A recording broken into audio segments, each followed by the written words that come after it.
Happy Sunday, everyone. I'm currently doing my LSD run. And again, hindi always good run.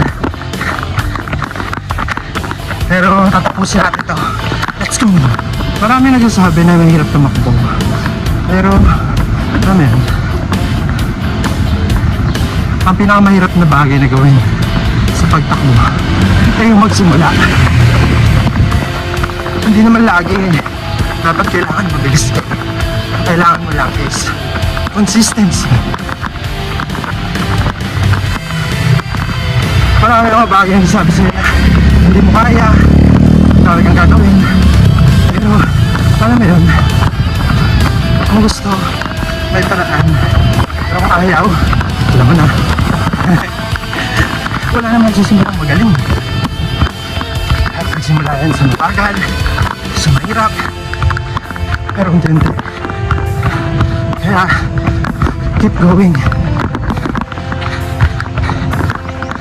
Kapit lang. Let's go. Ano ba talaga ang reason yung ba't ako tumatakbo? Tumatakbo ako kasi gusto ko pang makasama yun. Pagdating ako ng mas matagal. And at the age of 30, kailangan active na rin tayo. Minsan mahirap gumising ng umaga eh. Alam mo yun? Puyat, pagod sa mga gawaing bahay. Pero kailangan mo siyang isingit. Kahit isang beses ang linggo. Hindi ako mabilis. Actually, bagal nga tayo eh. Pero ang importante doon, consistency.